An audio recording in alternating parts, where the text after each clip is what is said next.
Jay.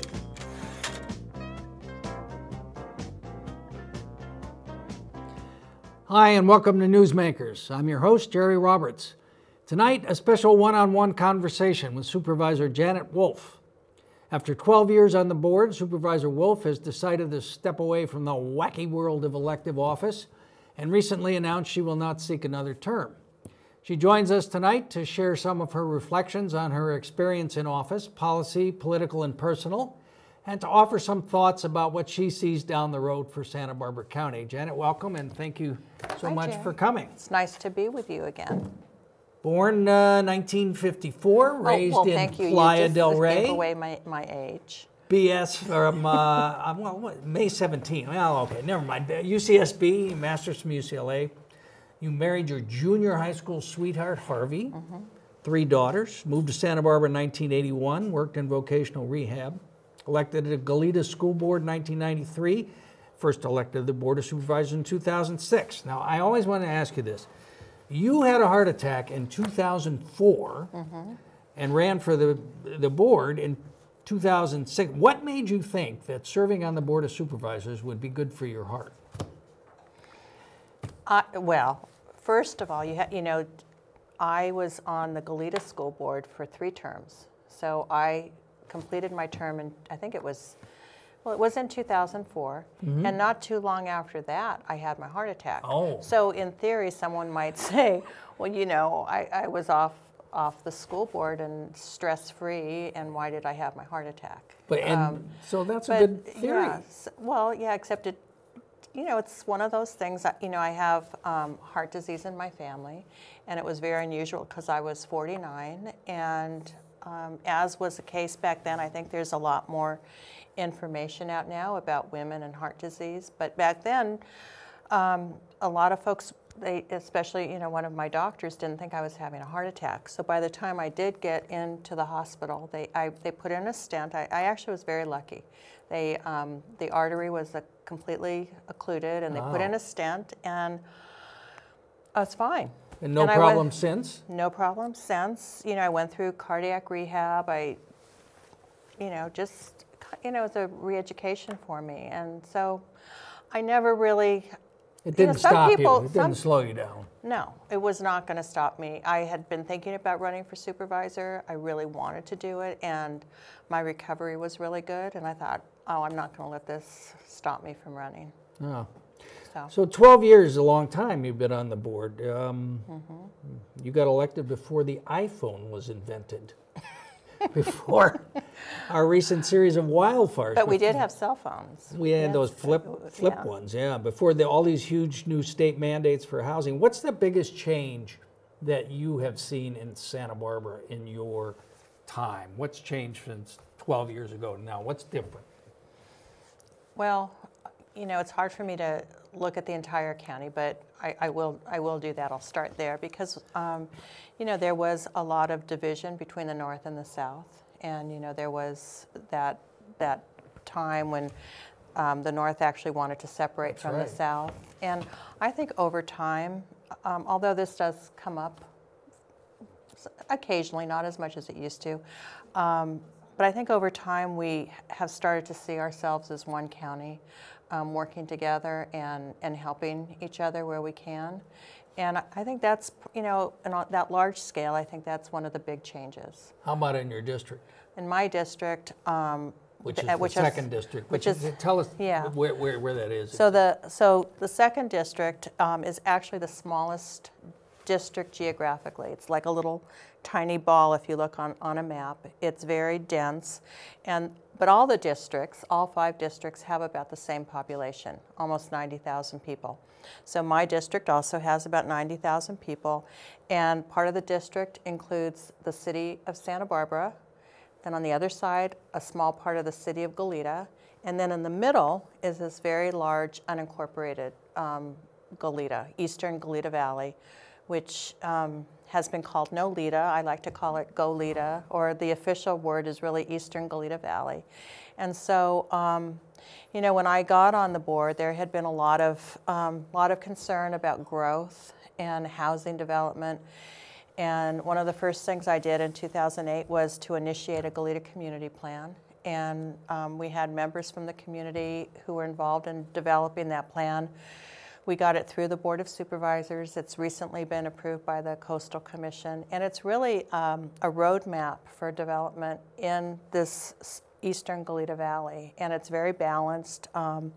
There's areas for development. It was really important. The community wanted to ensure that we kept open space and ag land. We don't have very much when you're in this little, densely populated area. Right. So like around Hollister and up in Moore Mesa, there's some really important treasured spaces. And so that change would be that if those issues have not all been resolved, they have at least now have a platform where, that's right. where they can be resolved. We do. We have a roadmap of we changed some of the zoning up on Upper Hollister for mixed use, and not only in the lower portion, but also in the mountainous areas up in the foothills. Yeah. We've included a focus on esh and watersheds, and so there's an environmental component as well. What do you think? The state obviously is being extremely aggressive. Sacramento is being extremely aggressive in pushing mandates for growth and more housing onto local government, and really trying to take a lot of the power and authority away from local government. What effect do you think that new raft of legislation would have on programs like the East Valley Community Plan? Yeah, I think it would uproot, the years and time that people spent in developing this community plan, to have an order from Sacramento, which basically, in essence, could throw out the community plan. The county actually wrote a letter in opposition of the bill. It's his name 54 from Wiener in San Francisco. Yes. So because we actually like local control, and so yeah, it's always been a concern. Are you concerned about how that's going to play out, or do you think? Well, yeah, if that passes, I am concerned. I am concerned of what impact it would have. There's provisions in the bill, especially along transportation corridors that it would impact. Well, when we did the community plan, that was taken into account. So, that's when I talked about the mixed use on Upper Hollister. They did take that into account. They understood the importance of some development on transportation corridors. But it is limited, and it was community-based. So I think there was a balanced approach, because also on Hollister, we've got these incredible ag parcels. So we want to preserve that environment that people, we all hold so incredibly special. So I think there needs to be a balance. And someone in San Francisco, writing this legislation that will impact us locally, I just think it's really an affront to what I do, what the people who've donated their time and effort into our community plan. Well, if you look what happens, the power is in LA and it's in San Francisco, so their perspective on it is a very urban, high-density urban perspective. So yeah, why don't you just add 50,000 more units or something like that? So, well, I'm sorry you're not going to be around to fight against them for that. Well, I'll still be around to fight. I'll still be around to fight. So what's the one thing that you're most proud that you point to and say, that's something that benefits the community that's going to outlast my time, that wouldn't have happened without me? What's the one thing? Well, no one person gets things done. So sometimes it's just the art of persuasion to get things done. But anyway, I think the Goleta Community Plan was probably the highlight, because that goes on for 20 years, and that really was an important milestone. I think public safety was really a big issue when I ran, and so I guess if I was to pick one thing, it's the building of the Emergency Operations Center. Yeah, let's talk about that. What's your assessment of how the county did?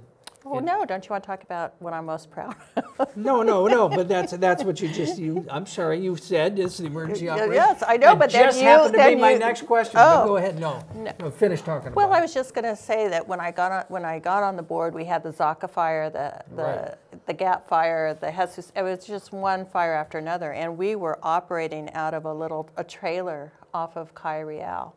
And as everyone knows, in an emergency, time is of the essence. And it was taking us a couple hours at least just to get phone lines set up and computers set up. And so we were losing valuable time. At the same time, we had an offer from a private nonprofit to donate money to the county to build a state-of-the-art emergency operations center. And my colleagues at the time were reluctant because we had to put in some of our general fund money. And I fought really hard to get that emergency operations center because we had this funding from a very generous donor, and I thought that it was time that we absolutely needed it. And now, of course, we've used it for the pipeline, the planes, that whole. Although the oil company didn't want to let you in to the emergency. I know. I was offended. The spill when yes. they the oil. the guard said we weren't allowed, and I had to say, I'm sorry. This is this. This is a county building. You were a little more angry about it at the time, as I recall. Well, I was a little angry about a lot of things back then. They were really keeping us and the press and the public, really, in my opinion, really out of the picture. And so, yeah, I was chair of the board at the time, and so it was frustrating. But getting back to your, but anyway, the EOC is pretty incredible. So how did it function in the Thomas Fire and the Montecito debris flow, and more specifically, how do you think that county emergency and officials responded to that? In well, the Thomas Fire or Both. yeah. You can take them sequentially. Okay.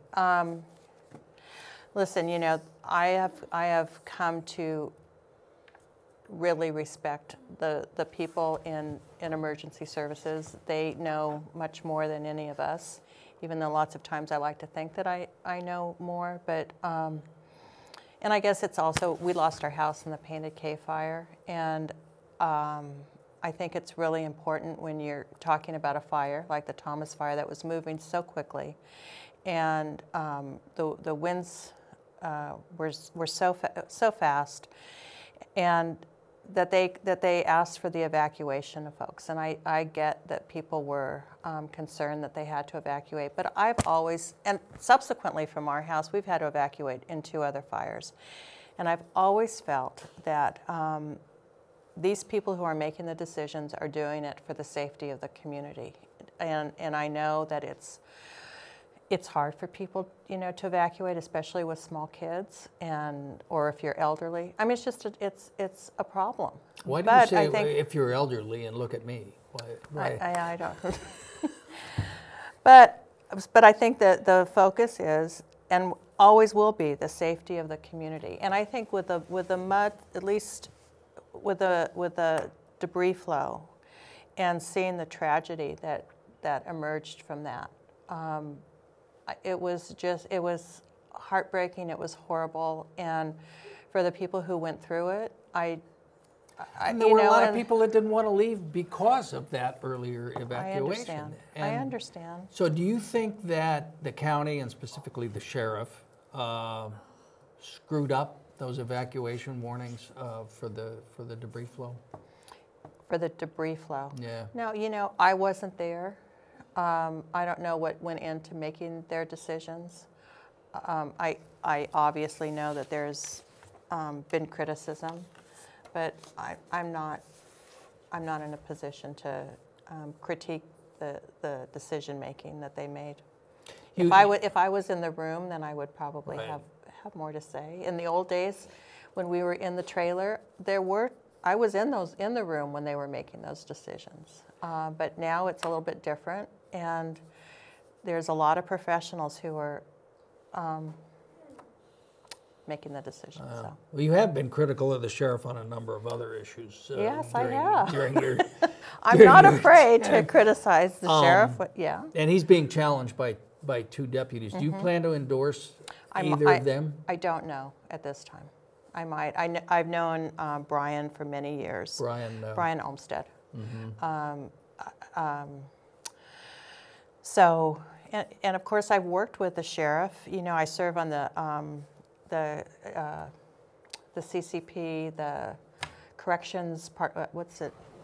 It's after AB 109, the Community Corrections Partnership, where we have to allocate the money that we get from the state. And so I've worked closely with all of the law enforcement partners in allocating the money. And but you disagreed a lot about the jail, about the new jail and the programs that were. I disagreed with him when he wanted to move forward with another part of the jail, because we were not assured. We didn't know of what programs he was going to be putting in, and it was going to cost us more money, obviously. And it was already a stretch for us to cover the main jail. And all I wanted from the sheriff was information on what kind of programming he had planned for that. And the answer wasn't forthcoming, in my opinion. So I wasn't ready, and my colleagues, we didn't vote to move forward with that, even though we had a state grant, but we had to come up with matching funds. Right. And so, no, we didn't move forward with that. But I did vote for the North County Jail. We need the extra beds. The current jail is in disrepair, and I've been asking for a long time for us to have a plan of when we're going to start shutting down portions of the old jail, and also to start seeing a reduction in the number of inmates who are in the jail. Now, it's been the good thing is that the courts have been responsive in looking at you know, different ways that the judges will you know, early release, right. yeah, and also making sure that probation monitors those individuals so that they're not just out on the street. That's the other thing that I've really appreciated from my time on the board, is learning more about the probation department. And I've been out with probation officers, you know, when they've been in Santa Barbara, and social workers in Santa Maria. There's so much that goes on in the county that I'm so proud of. That people don't see. That people don't see. They don't see the work that our employees are doing. They care so much. And then the other side of how our citizens are also struggling. There's so many issues. And so you were probably the most reluctant on the board in accommodating or welcoming the recreational marijuana industry to Santa Barbara. Why? Well, let me put it this way. Did you used to get baked at UCSB or not? But, you know, this is the thing about cannabis in Santa Barbara, and I was mostly concerned, as I'm sure you've heard from your reporters. I was really concerned about the process, because the implication of this huge land use proposal was going to have a big impact on our community. Sure. You know, it's pumpkins or pot, you know, on Hollister, you know, and I thought that that's pretty good. Pumpkins or pot. Yeah. You should run for election. Yeah. No, go ahead. So it was the process that was really troubling to me. It didn't feel that it was open and transparent, and things were moving. It felt like behind closed doors, and on behalf of the industry. Yeah, the industry is very strong. It's a very strong industry, and so anyway, we are moving slowly. It's just been a painful process. I've been against. We have the most temporary licenses of any county in the state because of the county's desire to, the board voted to allow the county to send a letter if the grower would complete a form. So the presumption is that it's all. And the board finally came to agreement on a set of regulations, which we're all going to get to vote on, I guess, in June. You're not voting on the regulations, you're going to vote on the tax. On the tax. Right. So you were the key vote in that, though, because it needed to be 4-1. Mm-hmm. So it would be a majority vote. And And so what did you get with that leverage that you wanted? So I got, Yes, I was quite aware that they needed my vote. So I got some protections in the area in eastern Goleta Valley, well, anywhere where there's an urban limit, where there's an urban boundary line, urban-rural boundary line. And we have a lot of that in eastern Goleta Valley and through Goleta, where anyone who on a Ag 200 parcel has to get a CUP. So it's not just a quick permit that they can get. They have to go through an entire process, an environmental process. So that was big. The other big thing that I got was the limitation of dispensaries, because the way that the ordinance came to us, there was a possibility for over 150 dispensaries in the county. And I don't know if people realize that. And then when I pointed it out, which was good. Everyone said, oh, no, we can't have that. And so I suggested 10, which was in accordance with our EIR, which a lot of people seem to disregard, because we did have an EIR that talked about capping not just dispensaries but also cultivation. But anyway, we had Steve Lavignino said, well, we should let's make it 8. I was like, oh, okay. I almost fell off my chair, but anyway. Yeah. So that. And then it still has to go to a vote to see if people will approve the text. There's still, some issues and some problems. The impact to communities. Interestingly, in eastern Goleta Valley, it's not being impacted that much right now. It's mostly in Lompoc and Carpinteria, but it's unless we have really strong controls in place, it could expand. You have been very deeply involved in the budget and the retirement system. And if I'm reading the most recent County Retirement Board valuation report, it shows that we have an unfunded liability of almost $1 billion, $901 million.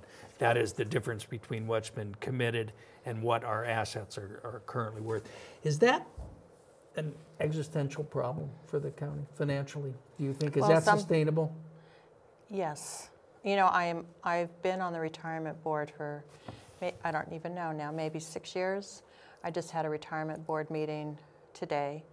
A lot of people may not realize that we're not part of PERS. We have our own retirement system.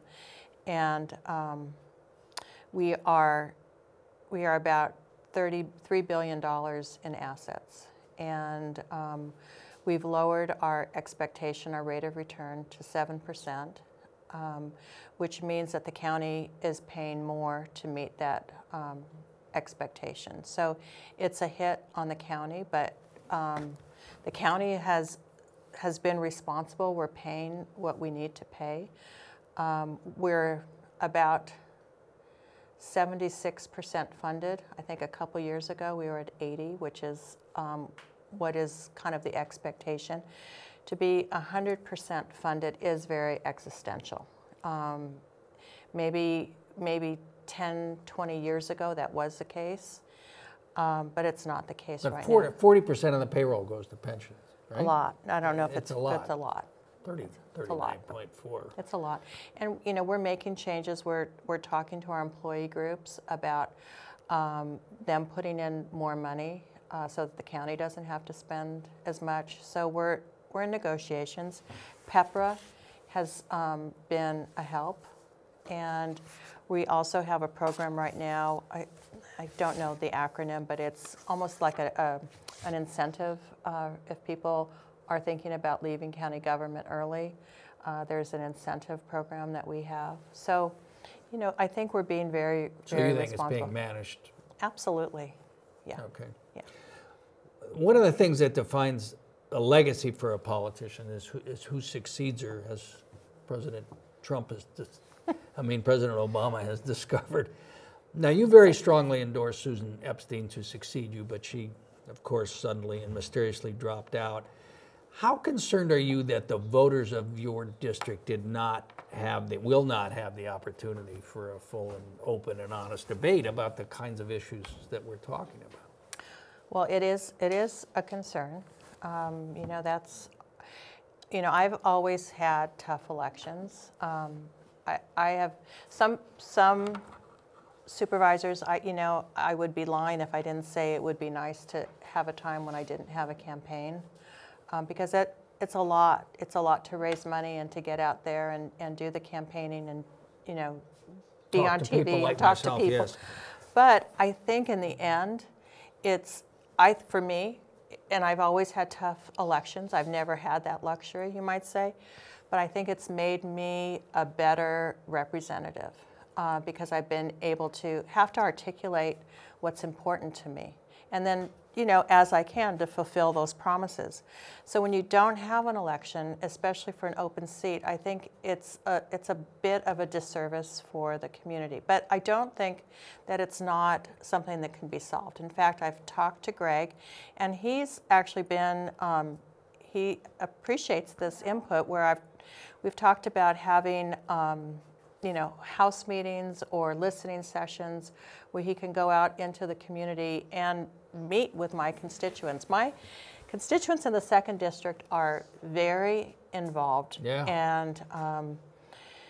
And so that has been my suggestion to Greg, is to get out. You know, he walks a lot, and I know he would have continued to do that. Maybe he's still going to do that, but to actually go out and talk to people, talk about the issues, because walking, it's just kind of a handshake and you move on, it's an introduction.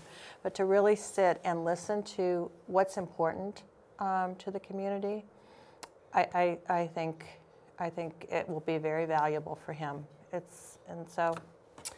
Well, thank you. Our time went so fast that we didn't get to a lot of stuff that I wanted to talk about. Maybe you'll come back. I will come back. We can do this again. So thank you, Supervisor Janet Wolf, both for being here and for Always your so nice. years of community service. Thank you. Appreciate that. A quick programming note. In the interest of full disclosure, Oscar Gutierrez, the longtime technical director of Newsmakers, has decided to run for city council. Because of this, Oscar and the management of TV Santa Barbara agreed with Newsmakers that in order to avoid any appearance of conflict, we would bring on a new director. And so we welcome tonight the indefatigable J.P. Montalvo.